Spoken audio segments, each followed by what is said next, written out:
नमस्कार दोस्तों, आप सभी लोगों का स्वागत है इंडिया के एकमात्र ऐसे प्लेटफॉर्म चैनल पर जहां पर आपको यूपीएससी आईएएस की तैयारी हिंदी माध्यम में करवाई जा रही है। ओके दोस्तों, उसी क्रम में आज हम आप लोगों को लेकर के आए प्रारंभिक भारत का परिचय यानी कि ओल्ड एनसीईआरटी हिस्ट्री, जिसका आज अध्याय छठा है, जिसका नाम है भाषाई ढांचा। और दोस्तों, ये जो कुछ भी हम लेकर के आ रहे हैं रामशरण शर्मा जी की बुक से लेकर के आ रहे हैं, क्योंकि रामशरण शर्मा जी की बुक एनसीईआरटी में चला करती थी पहले और आपकी यूपीएससी आईएएस के लिए काफ़ी महत्वपूर्ण है। ओके दोस्तों, उससे पहले एक चीज़ आप लोगों को समझा देना चाहता हूँ दोस्तों, जो भाषाई ढांचा होता है ये कॉन्सेप्ट हमारा समझने से ज़्यादा हमें अपने माइंड में सेट करना होता है। ओके दोस्तों, यानी कि थॉरेटिकल पोर्शन ज़्यादा होता है, इसे समझने से ज़्यादा माइंड में सेट करना आवश्यक है। ओके दोस्तों, इसके एमसीक्यूज़ को चालू करने से पहले आप लोगों से रिक्वेस्ट है कि हमारे चैनल को ज़्यादा से ज़्यादा सब्सक्राइब कर दीजिए दोस्तों, और लाइक और शेयर करना ना भूलें। बढ़ते हैं अपने प्रश्नों की ओर। देखिएगा स्क्रीन पर आज का पहला प्रश्न। देखिए, भारतीय भाषाई सर्वेक्षण यानी दी लिंग्विस्टिक सर्वे ऑफ इंडिया के संपादक थे कौन थे दोस्तों? ग्रियर्सन। के अनुसार भारतीय भाषाएं व बोलियां कितनी हैं? लगभग 200 भाषाएं और 600 बोलियां, या 180 भाषाएं और 550 बोलियां, या लगभग 170 भाषाएं और 555 बोलियां, या लगभग 150 भाषाएं और 525 बोलियां। तो दोस्तों मैं आप लोगों को बता देता हूँ, ग्रियर्सन जी के अनुसार हमारे भारत में लगभग 180 तो भाषाएं हैं और 550 बोलियां हैं। कितनी बोलियां हैं दोस्तों? 180 भाषाएं और 550 बोलियां हैं। आगे बढ़ते हैं अपने अगले प्रश्न की ओर। देखिए दोस्तों, प्रश्न नंबर सेकंड। भारतीय भाषाई सर्वेक्षण के अनुसार, किसके अनुसार दोस्तों? भारतीय भाषाई सर्वेक्षण के अनुसार भाषाओं को निम्नलिखित में से किस वर्ग में नहीं बांटा गया है? ऑस्ट्रो एशियाटिक में, या तिब्बती नेपाली में, या द्रविड़ में, या हिंदारय में? तो दोस्तों मैं आप लोगों को बता देता हूँ, भारतीय भाषी सर्वेक्षण के अनुसार भारतीय जो भाषाएं थी उन्हें 4 वर्गों में बांटा गया है। एक तो आपकी है ऑस्ट्रो एशियाटिक, दूसरी आपकी है तिब्बत बर्मी। तिब्बत नेपाली ना होकर के वो क्या है, तिब्बत और बर्मी, यानी कि जो बर्मा वाले क्षेत्र आता था उसे मिलाकर के क्या बनाएगी, तिब्बत और बर्मी। और आपके तीसरे नंबर पर जो भाषा का वर्ग था वो आपका द्रविड़ कहलाया। चौथे नंबर पर जो वर्ग था वो हिंदारय कहलाया। ओके दोस्तों, आगे बढ़ते हैं अगले प्रश्न की ओर। कथन पहला देखिए, विज्ञानियों के विचार अनुसार लगभग 40,000 ईसा पूर्व में ऑस्ट्रेलियाई यानी कि ऑस्ट्रियाई लोग ऑस्ट्रेलिया में आए। ये कथन सत्य है या असत्य है, ये बताना है आप लोगों को। और दूसरा कथन है, लगभग 50,000 वर्ष पूर्व ऑस्ट्रेलियाई लोग भारत पहुंचे। यानी कि इन दोनों कथनों में से बताना है कौन सा कथन सत्य है और कौन सा असत्य है। देखिए, निम्नलिखित में से उपयुक्त विकल्प चुने। कथन पहला सही है, कथन दूसरा गलत है। कथन पहला सही है, कथन दूसरा सही है। तो पहले तो मैं आप लोगों को ये बता देता हूँ दोस्तों, जो भाषा आप लोगों की थी उस भाषा के संदर्भ में मैं पहले आप लोगों को बता देता हूँ। जो आपकी ऑस्ट्रो एशियाटिक भाषा थी उसके संदर्भ में यहाँ पर बात चल रही है। जो विज्ञानियों के विचार अनुसार लगभग 40,000 ईसा पूर्व में ऑस्ट्रेलियाई लोग ऑस्ट्रेलिया में आए थे। सबसे पहला कथन जो ये है, जो बिल्कुल सही है। ओके दोस्तों, और लगभग 50,000 वर्ष पूर्व ऑस्ट्रेलियाई लोग भारत पहुंचे थे। ये दोनों ही कथन सत्य है, यानी कि 40,000 ईसा पूर्व तो ऑस्ट्रेलिया पहुंचे थे और 50,000 वर्ष पूर्व ऑस्ट्रेलियाई लोग भारत पहुंचे थे। तो देखिएगा यहाँ पर दोनों कथन सत्य है, हमारा पहला और दूसरा। ओके दोस्तों, आगे बढ़ते हैं। देखिए प्रश्न नंबर तीसरा, ऑस्ट्रियाई भाषा विश्व में निम्नलिखित में से कौन से क्षेत्र में बोली जाती है? भारत उपमहादेश में बोली जाने वाली ऑस्ट्रो एशियाटिक यानी कि भारतीय उपमहादेश में बोली जाती है, या फिर ऑस्ट्रेलिया और दक्षिणी पूर्वी एशिया में बोली जाने वाली ऑस्ट्रोनेशियन, या फिर अफगानिस्तान में बोली जाने वाली ऑस्ट्रेलियाई भाषा है? निम्न में से कोई नहीं। उपरोक्त कथनों में से सत्य है। तो मैं आप लोग को बता देता हूँ दोस्तों, ऑस्ट्रेलियाई भाषा हमारी भारतीय उपमहादेश में बोली जाती है जिसे ऑस्ट्रो एशियाटिक कहते हैं। दूसरी ऑस्ट्रेलिया और दक्षिणी पूर्वी एशिया में बोली जाती है जिसे ऑस्ट्रोनेशियन कहते हैं। ओके दोस्तों, एक जगह तो इसको क्या कहा जाता है, ऑस्ट्रो एशियाटिक, और दूसरी जगह इसको कहा जाता है ऑस्ट्रोनेशियन। परंतु ये भाषा कौन सी? ऑस्ट्रियाई भाषा। ओके दोस्तों, यानी कि यहाँ पर हमारा कथन पहला और दूसरा सत्य है। आगे बढ़ते हैं अगले प्रश्न की ओर। देखिएगा, देखिए प्रश्न नंबर 5वां, ऑस्ट्रो एशियाटिक परिवार की मोन खमेर शाखा किस भाषा का प्रतिनिधित्व करती है? देखिए दोस्तों, मुंडा भाषा का, खासी भाषा का, संस्कृत भाषा का, निम्नलिखित में से कोई नहीं। तो मैं आप लोगों को बता दूं दोस्तों, ऑस्ट्रो एशियाटिक परिवार की मोन खमेर शाखा है आपका, वो आपका खासी भाषा का प्रतिनिधित्व करती है। किस भाषा का प्रतिनिधित्व करती है? खासी भाषा का प्रतिनिधित्व करती है। और दोस्तों एक बात और बता देता हूँ, मुंडा और मोन खमोर, यानी कि आप यहाँ पर लिख सकते हैं मुंडा, यहाँ लिख सकते हैं मुंडा भाषा, और यहाँ ये तो होगी आपकी पहली मुंडा भाषा, और दूसरी पर आप डाल सकते हैं मोन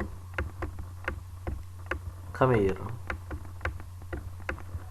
मोन खमेर। अब देखिए ये दोनों ही जो भाषा हैं ये ऑस्ट्रो एशियाटिक परिवार की दो शाखाएं। किसकी शाखाएं? आप ऑस्ट्रो एशियाटिक परिवार की दो शाखाएं हैं। ओके दोस्तों, ऑस्ट्रो एशियाटिक परिवार की ये आपकी दो शाखाएं हैं। ओके दोस्तों, ये एक है आपकी मुंडा और दूसरी है मोन खमेर। और देखिए मोन खमेर शाखा किस भाषा का प्रतिनिधित्व करती है वो मैंने आप लोगों को बता दिया, खासी भाषा का।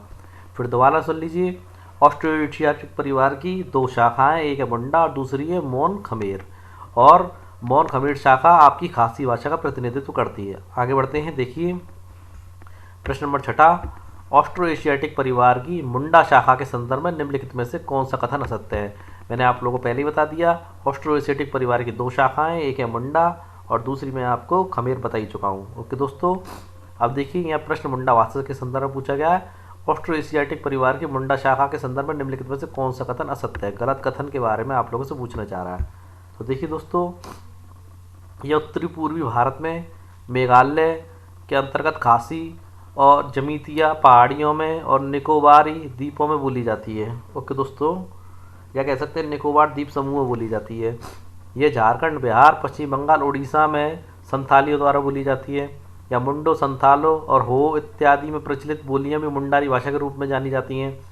या मुंडो, संथालो, हो इत्यादि बोलियों के क्षेत्र पश्चिम बंगाल, झारखंड और मध्य भारत में। गलत पूछ रहा है, तो मैं आप लोग गलत बता देता हूँ। यहाँ पर जो पहला कथन दे रखा है वो गलत दे रखा है। अब देखिए क्यों गलत दे रखा है, क्योंकि देखिए उत्तरी पूर्वी भारत में मेघालय के अंतर्गत खासी हुआ और जमाती पहाड़ियों और निकोबार द्वीपों में जो भाषा बोली जाती है वो आपकी मोन खमेर है। कौन सी है? मोन खमेर, जो मैं आप लोगों को पहले भी बता चुका हूँ, यानी कि एशियाटिक परिवार की दूसरी शाखा जिसका क्या नाम है? मोन खमेर। ये वाली भाषा आपकी इन क्षेत्रों में बोली जाती है, इस कारण आपका पहला कथन गलत है। जबकि देखिए जो मुंडा है वो आपकी झारखंड, बिहार, पश्चिम बंगाल, उड़ीसा और संथालियों द्वारा बोली जाती है। और देखिए मुंडो, संथालो, होयो इत्यादि प्रचलित बोलियां भी हैं जो मुंडारी भाषा के रूप में जानी जाती हैं। और जो मुंडारी भाषा जो है आपकी ये पश्चिमी बंगाल, झारखंड और मध्य भारत में बोली जाती है। ओके दोस्तों, उम्मीद है आप लोग समझ गए होंगे। आगे बढ़ते हैं, देखिए प्रश्न नंबर 7, निम्नलिखित में से ऐसी भाषा बताएं जो अनेक जनजातियों द्वारा 116 बोलियों में बोली जाती है? तिब्बत बर्मी, द्रविड़ भाषा, हिंदार्य भाषा या ऑस्ट्रो एशियाटिक भाषा? तो देखिए दोस्तों, यहाँ पर आपकी तिब्बत बर्मी एकमात्र ऐसी भाषा है जो 116 बोलियों में बोली जाती है। और इससे संबंधित महत्वपूर्ण बिंदु नेक्स्ट पेज पर आप लोगों को देखने को मिल जाएंगे। जब तक आप 8वें नंबर का प्रश्न देखिए, तिब्बत बर्मी भाषा भारतीय उपमहादेश में निम्नलिखित में से किन क्षेत्रों में बोली जाती है? ये हिमालय के किनारे किनारे उत्तरी पूर्वी असम से उत्तरी पूर्वी पंजाब तक फैली है, या उन क्षेत्रों में बोली जाती है, या फिर तमिल, तेलुगु, कन्नड़ और मलयालम आदि क्षेत्रों में बोली जाती है? तो दोस्तों तिब्बत बर्मी भाषा भारतीय उपमहादेश में हिमालय के किनारे किनारे उत्तरी पूर्वी असम से उत्तरी पूर्वी पंजाब तक के क्षेत्र में फैली हुई है और उन क्षेत्रों में बोली जाती है। ओके दोस्तों, आगे बढ़ते हैं। देखिए इस प्रश्न का महत्वपूर्ण बिंदु देखिएगा। देखिए तिब्बत बर्मी या चीनी तिब्बती, इस परिवार की भाषाओं के बोलने वालों की संख्या ऑस्ट्रेलियाई परिवार की है। कौन से परिवार के लोग हैं? ऑस्ट्रेलियाई। देखिए यहाँ तक कि हिंद आर्य परिवार की भाषाओं के बोलने वालों की संख्या से भी अधिक ये वाली भाषा बोली जाती है। ओके दोस्तों, देखिए जिन उत्तरी पूर्वी राज्यों में ये 116 बोलियाँ बोली जाती है उनमें आपका त्रिपुरा शामिल है, सिक्किम भी शामिल है, असम भी शामिल है, मेघालय भी शामिल है, अरुणाचल प्रदेश भी शामिल है, नागालैंड भी शामिल है, मिजोरम और मणिपुर। इन क्षेत्रों में आपकी 116 बोलियाँ ये आपकी बोली जाती हैं। ओके दोस्तों, अगला प्रश्न देखते हैं। देखिए प्रश्न नंबर 9, द्रविड़ भाषा के संदर्भ में निम्नलिखित कथनों पर विचार कीजिए। किस भाषा के विषय में कह रहे हैं? द्रविड़ भाषा के विषय में। तो दोस्तों ये तीसरा वर्ग है। ओके दोस्तों देखिएगा, द्रविड़ बोली का प्राचीनतम रूप भारतीय उपमहादेश के पाकिस्तान स्थित उत्तर पश्चिमी भाग में पाया जाता है। दोस्तों ये बात बिल्कुल सही है, द्रविड़ बोली का प्राचीनतम रूप भारतीय उपमहाद्वीप की जो पाकिस्तान स्थित उत्तर पश्चिमी भाग है वहाँ पर पाया जाता है। और देखिए द्रविड़ भाषा पाकिस्तान के बलूचिस्तान और सिंध राज्यों में आज भी बोली जाती है, ये बात बिल्कुल सही है। पॉइंट नंबर 3 देखिए, ये द्रविड़ भाषा पाकिस्तानी क्षेत्र होते हुए दक्षिण भारत पहुंची, जहां इससे तमिल, तेलुगु, कन्नड़ और मलयालम जैसी इसकी मुख्य शाखाओं की उत्पत्ति हुई थी। ये बात बिल्कुल सही है दोस्तों। पॉइंट नंबर 4 देखते हैं,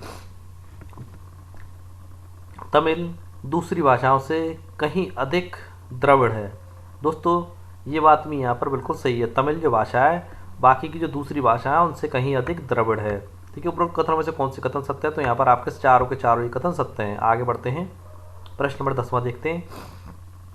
महत्वपूर्ण प्रश्न है दोस्तों, सारे अथॉरिटिकल प्रश्न है दोस्तों, इसमें समझाने का कुछ भी नहीं होता है। ये फैक्ट के क्वेश्चन है और आप लोगों को अपने माइंड में सही करने होते हैं, माइंड में सेट करने होते हैं इन कॉन्सेप्टों को, जिससे आप भूलें ना। अगर आप इन कॉन्सेप्टों को भूल जाएंगे तो ये प्रश्न आपके गलत हो सकते हैं। इसमें समझने के लिए कुछ भी नहीं होता, अथॉरिटिकल प्रश्न है।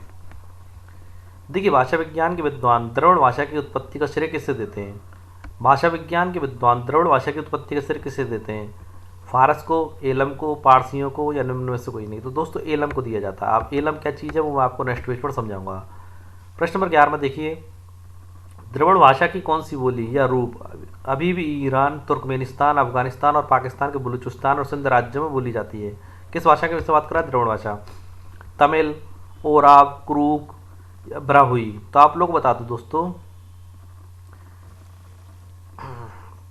कि जो ब्राहुई है ये द्रविड़ भाषा की वो बोली या रूप है जो ईरान, तुर्कमेनिस्तान, अफगानिस्तान और पाकिस्तान के बलूचिस्तान और सिंध राज्यों में बोली जाती है। अब देखिए महत्वपूर्ण बिंदु देखिएगा। देखिए भाषा विज्ञान के विद्वान द्रविड़ भाषा की उत्पत्ति के श्रेय एलम को देते हैं। और एलम क्या है दोस्तों? एलम है दक्षिणी पश्चिमी ईरान। क्या है दोस्तों? एलम क्या है? दक्षिणी पश्चिमी ईरान। और देखिए इस भाषा की तिथि क्या है? 4वीं शताब्दी ईसा पूर्व की मानी गई है। और देखिए ब्राहुई इसके बाद का रूप है। किसके बाद का? पहले तो दोस्तों क्या था ये आप लोगों को मैंने बता दिया, द्रविड़। उसके बाद इसका जो रूप परिवर्तित हुआ वो ब्राहुई कहलाया। देखिए तमिल दूसरी भाषाओं से कहीं अधिक द्रविड़ है, ये मैं आप लोगों को पहले ही बता चुका। और देखिए दो भाषाएं और थी, औरव और क्रूक। ये भी द्रविड़ भाषाएं दोस्तों जो झारखंड और मध्य भारत में बोली जाती हैं, लेकिन ये मुख्यतः औरव जनजाति के सदस्यों द्वारा बोली जाती हैं। ये महत्वपूर्ण बिंदु है जो मैंने आप लोगों को यहाँ पर लिया है और बता दिया है। आगे देखिए, तो प्रश्न नंबर 12, मध्य हिंद आर्य भाषा जिससे प्राकृत, पाली और अपभ्रंश भाषा शामिल है की शुरुआत कब हुई थी? 50,000 वर्ष पूर्व, 500 ईसा पूर्व, 750 ईसा पूर्व, 800 ईसा पूर्व? तो देखिए दोस्तों मैं आप लोगों को बता देता हूँ, मध्य हिंद आर्य भाषा जैसे प्राकृत, पाली, अपभ्रंश भाषा शामिल थी, इसकी शुरुआत आज से 500 ईसा पूर्व हुई थी। यानी कि यहाँ पर ऑप्शन आपका दूसरा सही है। प्रश्न नंबर 13वां देखते हैं, ईसाई धर्म प्रचारकों के द्वारा मुंडा और तिब्बती बर्मी भाषाओं की दंत कथाएं और परंपराएं कब लिखी गई थी? ऑप्शन पहला 14वीं शताब्दी में, 15वीं शताब्दी में, 19वीं शताब्दी में, या निम्नलिखित में से कोई नहीं? तो आप लोगों को बता देता हूँ दोस्तों, ईसाई धर्म प्रचारकों द्वारा मुंडा और तिब्बती बर्मी भाषाओं की दंत कथाएं आपकी 19वीं शताब्दी में लिखी गई थी, दंत कथा और परंपरा। ओके दोस्तों आगे बढ़ते हैं। देखिए एक सार रूप में मैंने क्वेश्चन लिया है, पूरे इस चैप्टर का एक सार है। ये देखिए, मुख्य भाषाई वर्गों की भाषा और उनके क्षेत्रों के संदर्भ में निम्नलिखित जो सूची दे रखी है, पहली सूची से दूसरी सूची को शामिल कीजिए। देखिए ऑस्ट्रो एशियाटिक, देखिए ऑस्ट्रो एशियाटिक हमारे पूरब में ऑस्ट्रेलिया तक और पश्चिम में अफ्रीका के पूर्वी समुद्रवत के निकट मेडागास्कर तक पाई जाती है ये वाली भाषा। ओके दोस्तों, और आगे देखिए तिब्बत बर्मी, तिब्बत बर्मी भाषा हमारी जो पाई जाती है पश्चिम बंगाल के दार्जिलिंग में भी पाई जाती है। ओके दोस्तों, अब देखिए द्रविड़ भाषा, द्रविड़ भाषा पूरा दक्षिण भारत में पाई जाती है, ईरान, तुर्कमेनिस्तान, अफगानिस्तान और पाकिस्तान तक पाई जाती है। हिंद आर्य भाषा ये पाकिस्तान, भारत, बांग्लादेश, श्रीलंका और नेपाल में पाई जाती है। तो इस प्रकार हम देखेंगे तो हमारा जो ऑप्शन सी सही है, पहले का चौथा, दूसरे का तीसरा, तीसरे का दूसरा और पहले का पहला। आगे देखते हैं।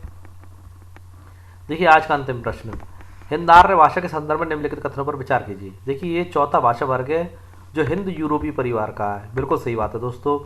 इस परिवार की पूर्वी अथवा आर्य शाखा हिंदी, ईरानी, दर्दी और हिंद आर्य नामक 3 उपशाखाओं में बटी हुई है। किस किस में दोस्तों? पहली हो गई हिंदी ईरानी, दूसरी हो गई दर्दी, तीसरी हो गई हिंद आर्य नामक 3 शाखाओं में बटी हुई है।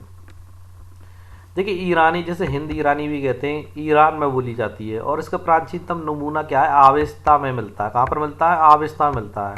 ओके दोस्तों, जिंदावेस्ता एक ग्रंथ है एक।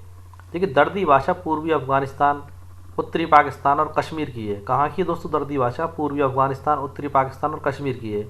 यद्यपि अधिकतर विद्वान दर्दी बोली को ही हिंद आर्य की शाखा मानते हैं। क्या मानते हैं दोस्तों? दर्दी बोली को हिंद आर्य की शाखा मानते हैं। ओके दोस्तों, जो बिल्कुल सही बात है दोस्तों। लगभग 500 हिंद आर्य भाषाएं उत्तर और मध्य भारत में बोली जाती हैं। बिल्कुल सही बात है। देखिए उपरोक्त कथनों में से कौन सा कथन सत्य है, तो यहाँ पर सारे ही कथन सत्य हैं। तो दोस्तों आज की हमारी वीडियो आप लोगों को कैसे लगी कमेंट बॉक्स में आवश्यक रूप से बताएं। इसमें कुछ भी समझाने के लिए होता नहीं है दोस्तों, सारी फैक्ट की चीज़ें होती हैं, थ्योरेटिकल पोर्शन होता है, जिसे आप लोगों को अपने माइंड में सेट करना होता है। 2-3 बार आप रिवीजन करेंगे तो ये आपके माइंड में कंठस्थ हो जाएंगे आप लोगों को। ओके दोस्तों, कल फिर मिलते हैं अपनी एक ऐसी अच्छी वीडियो के साथ। उसके साथ ही आप लोगों से रिक्वेस्ट है कि चैनल को ज़्यादा से ज़्यादा सब्सक्राइब करें और ज़्यादा से ज़्यादा सोशल मीडिया प्लेटफॉर्म पर इसे शेयर करें, जिससे जो भी स्टूडेंट अपनी तैयारी करना चाहते हैं उन्हें एक प्लेटफॉर्म मिल सके अपनी तैयारी करने का। और दोस्तों यूपीएससी आईएएस की जो कोचिंग्स तैयारी करवाते हैं उनकी फ़ीस भी काफ़ी होती है, करीबन करीबन लाखों रुपये फीस वसूली जाती है। हम लोग ये नहीं चाहते कि जिन स्टूडेंट के पास फीस देने के लिए नहीं है और उनका जो बौद्धिक इस तरह काफ़ी अच्छा है, वो तैयारी करना चाहते हैं तो आसानी से कर सकें, इन सभी उद्देश्यों के साथ हमने अपना ये चैनल प्रारंभ कराया। तो आप लोगों से विनम्र निवेदन है कि ज़्यादा से ज़्यादा चैनल के लिंक को और चैनल के पिक्स को आप सोशल नेटवर्क साइट पर शेयर करें, जिससे लोगों को पता चल सके चैनल के विषय में और वो अपनी तैयारियां कर सकें। ओके दोस्तों, कल फिर मिलते हैं अपनी एक ऐसी अच्छी सी वीडियो के साथ। तब तक के लिए जय हिंद दोस्तों।